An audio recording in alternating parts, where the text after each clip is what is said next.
And folks, we have a problem, which is that members of Congress are playing the stock market while sitting in office, buying and selling shares of publicly traded stock while making decisions how to regulate those companies, while privy to confidential corporate information, while privy to confidential national security information. And it is so corrosive to public trust in this institution. The American people expect their elected representatives to put the public interest first. You think Congress works for you? Think again. While Americans struggle, senators are trading stocks, cashing in on insider knowledge, and writing laws that boost their own portfolios. Former lawmakers walk straight into lobbying jobs for life, selling influence, while the rest of us get locked out of real representation. Senate Resolution 526 talks about pay during shutdowns, but it does nothing to stop the corruption at the core. If you want to see Washington held accountable, hit that like button, subscribe, and turn on notifications so you never miss a deep dive into the truth.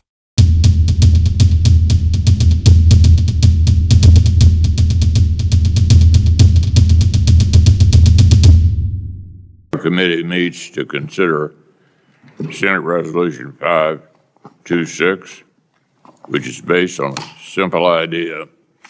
If Congress can't keep the lights on, the United States Senate shouldn't expect to be paid as usual. And the federal government grinds to a halt, but elected officials continue to collect full salaries without interruption. The American people are right to be frustrated. This resolution, authored by Senator Kennedy, is an attempt to address that disconnect. It would set up a clear process after the next general election. In the event of a government shutdown, senators would see their pay withheld and released only after the government reopens. Now, let me say at the outset, this resolution does not absolve us from doing our job. Best way to avoid shutdowns is and has always been to pass a full-year appropriations bill on time. Shutdowns happen because we fail to uphold our responsibility, and accountability matters. So I appreciate Senator Kennedy offering this resolution. It's straightforward and it reflects the basic reality that Congress failures have wide-ranging consequences. With that, I now recognize my colleague, Senator Padilla. Thank you, Mr. Chairman. Good to see you and all of our colleagues here as folks can continue to trickle in. This committee has a unique charge of upholding the Senate's traditions and procedures with the purpose of helping the Senate as a body function and function on a bipartisan basis. And it's in that spirit that I want to thank you, Mr. Chairman, Senator Kennedy, and your staffs for your willingness to work with us to address some of the significant concerns that we had with the original version of this resolution. Now, the version of the resolution before us today that we're considering today does reflect changes that we requested, as well as changes that were requested by the Secretary of the Senate in order to reduce the legal, constitutional, and operational issues with the original resolution. And because of those changes, I will be recommending that we vote in favor of sending this resolution out of committee and to the full Senate for further consideration. But before we do that, I do want to briefly raise a couple of points that I think the full Senate should consider and address before final adoption. First, I believe that we should treat members of the House and the members of the Senate in the same way. Under the Senate rules, legislation to do that would be referred to the Homeland Security and Government Affairs Committee. The current resolution before us is before us only because it impacts members of the Senate and does not speak to members of the House. But by doing so, it would place the Senate on unequal footing with the House and potentially adversely complicate shutdown negotiations in the future. Second, I appreciate the key changes to take into account the 27th Amendment of the Constitution. And I'll quote, "No law varying the compensation for the services of the senators and representatives shall take effect until an election of representatives shall have intervened." I know it's been partly addressed here, but it's also true that the Constitution also says that member pay is to be set by law. Yet, Senate Resolution 526 is just that. It's a resolution without the force of law. So as a result, I do think the Senate must have additional conversations following today's vote to ensure that this effort is done in a way that the Senate is able to constitutionally and legally implement. Again, I thank the chairman and Senator Kennedy's good faith work on this resolution. And so having registered my concerns and the work that remains, I'm prepared to support moving this resolution to the full Senate. Thank you, Mr. Chairman.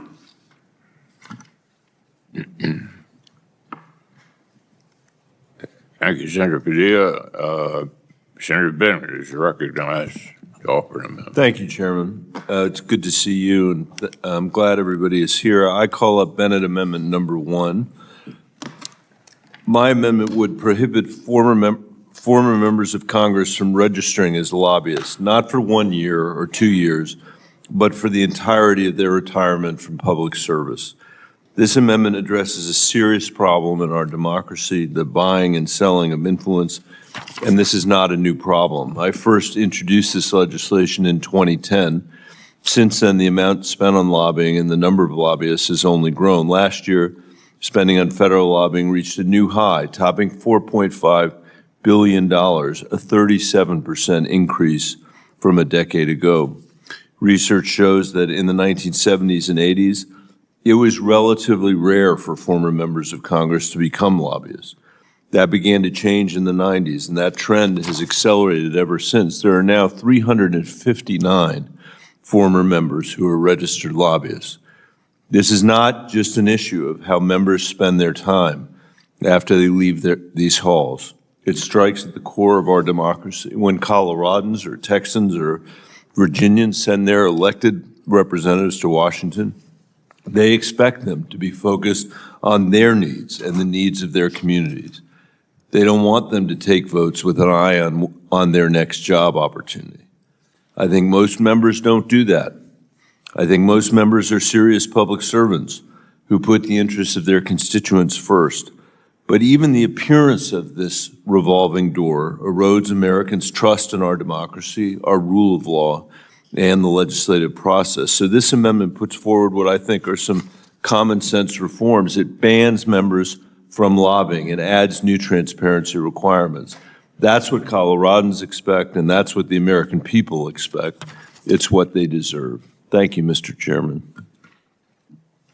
Senator Cruz. I move to table the Bennett Amendment.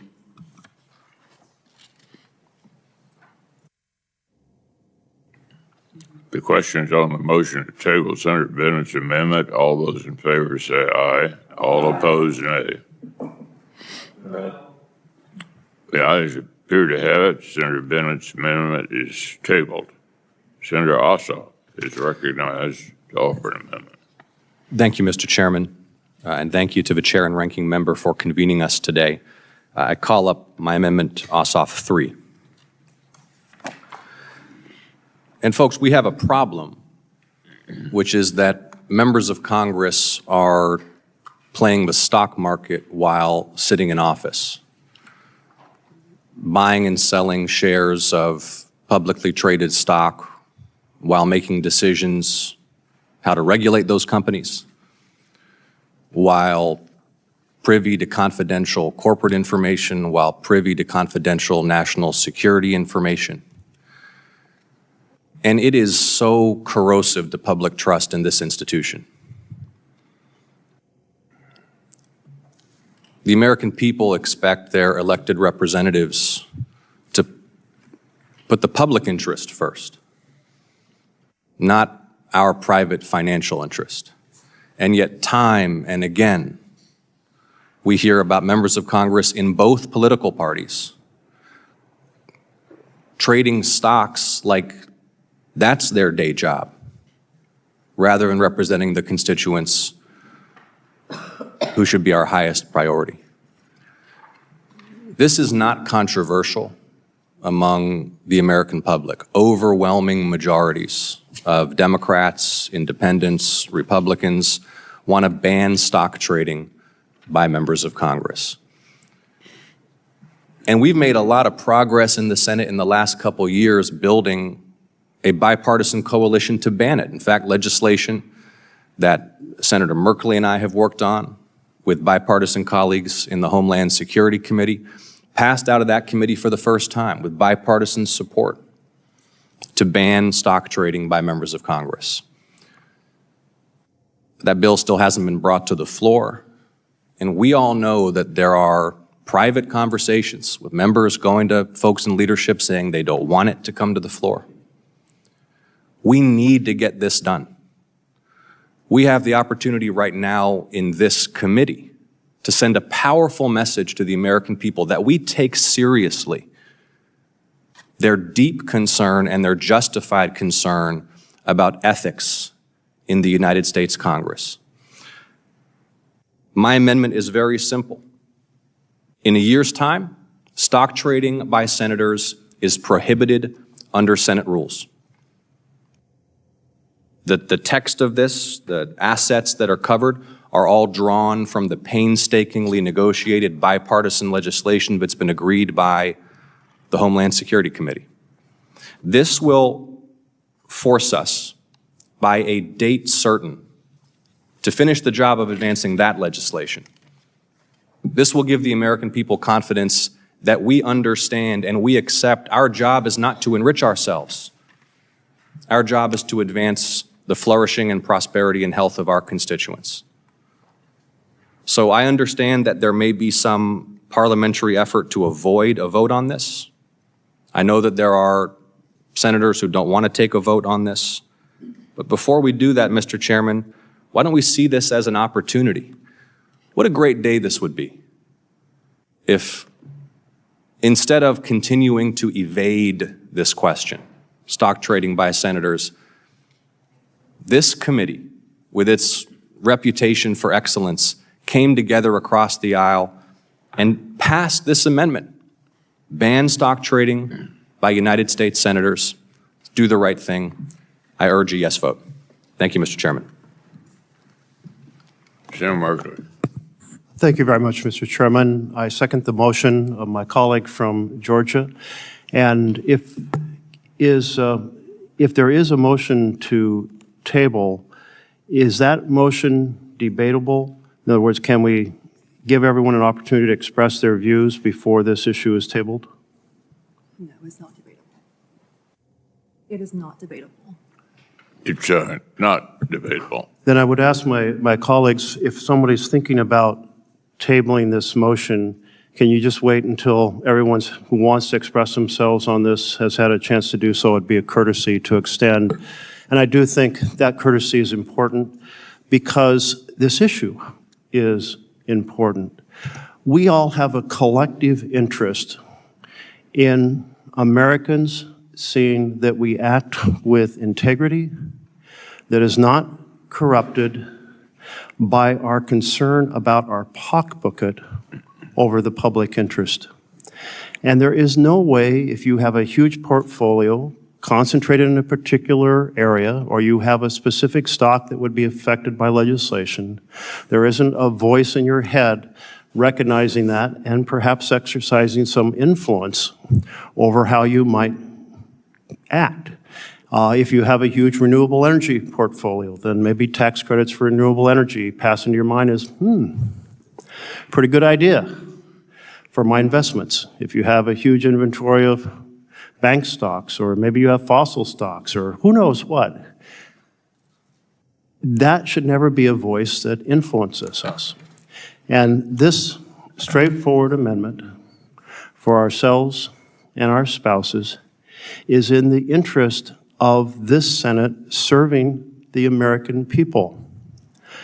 We are at a time when the public opinion of the work we do in Congress is incredibly low. And every few months, there is an article, I saw one just this last week, about stock trades that occurred before an important public action was taken, and the public goes, there it goes again. Why can't they serve the public? So I would encourage us to take this up. I do recognize that this is not legislation that would affect the House.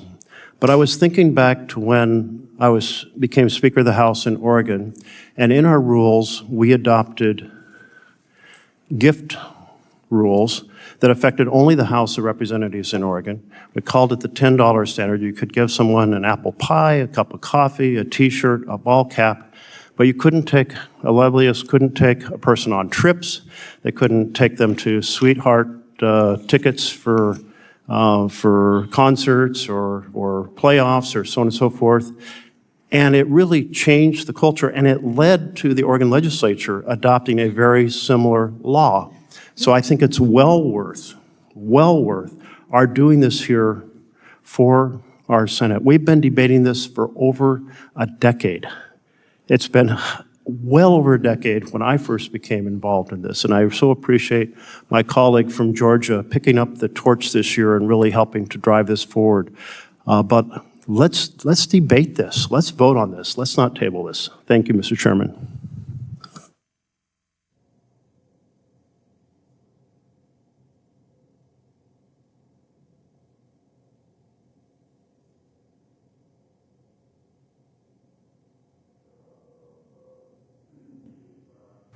Committee that amendments must be related to the matter under consideration, which is consistent with Committee Rule 4.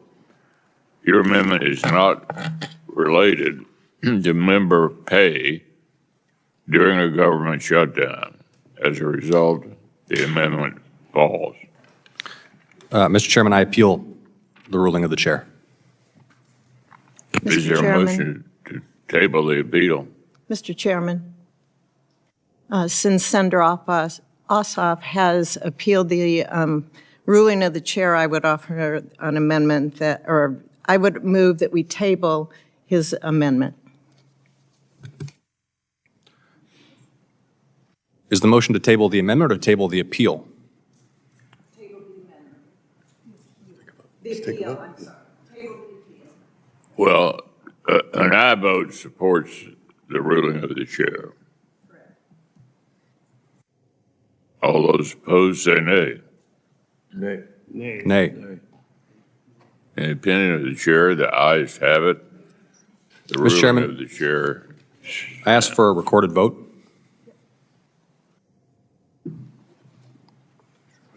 I second that. Oh, okay. Yeah, I'm sorry. I ask for a roll call vote on the motion to table the appeal. Is there a sufficient second? Yes, I second. It appears that a third of the members present demand a roll call vote. Will the clerk call the roll? Senator Cruz. Aye. Senator Capito. Aye. Senator Wicker. Aye. Senator Fisher. Aye. Senator Hyde-Smith. Aye. Senator Haggerty. Aye. Senator Britt. Aye. Senator Bozeman. Senator Padilla. No. Senator Schumer. No by proxy. Senator Warner. No by proxy. Senator Klobuchar. No. Senator Merkley. No. Senator Ossoff. No. Senator Bennett. No. Senator Welch. Chairman McConnell. Aye.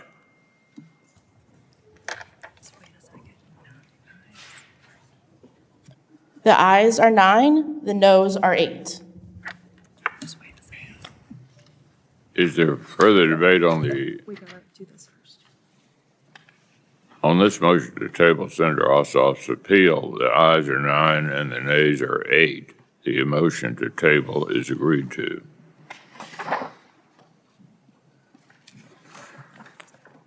Is there further debate or amendment to SRS 526? Hearing none, the question is on ordering the resolution favorably reported. A reporting quorum is present. All those in favor say aye. Aye. All those opposed, nay.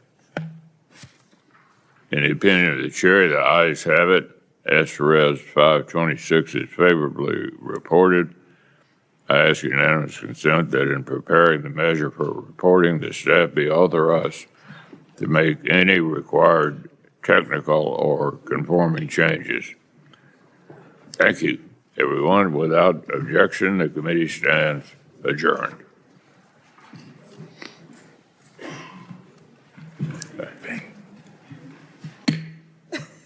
Hey, Patriots, welcome back.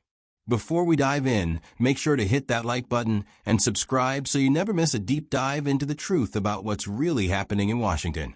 Today, we're breaking down Senate Resolution 526 and the ongoing corruption that keeps everyday Americans locked out of real representation.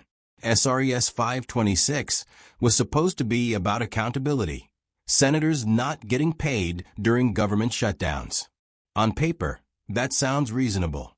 But what really stands out from this committee meeting is how the deeper problems remain completely unaddressed. Insider-style stock trading by politicians continues, with senators making millions while they decide on laws that could affect their own portfolios. And don't even get me started on the revolving door to lobbying. Former members of Congress are cashing in on the very influence they wielded while in office, often for the rest of their lives. They can debate pay cuts, but protecting their private fortunes? That's off limits. Meanwhile, hardworking Americans get shut out and treated like spectators in their own government. As a right-wing patriot, I say we need to go further. Accountability isn't just about a temporary pay freeze during shutdowns. It's about ending conflicts of interest and ensuring our elected officials actually serve the people, not their personal bank accounts. Congress should pass real laws banning insider trading and close the revolving door so the influence buying stops. If we're serious about representation, we can't settle for symbolic resolutions while corruption runs rampant. The American people deserve lawmakers who put the nation first. Enough lip service. It's time for action, and it's time for voters to hold every single member of Congress accountable for the choices they make. If you want more truth, hit that subscribe button, like and stay informed.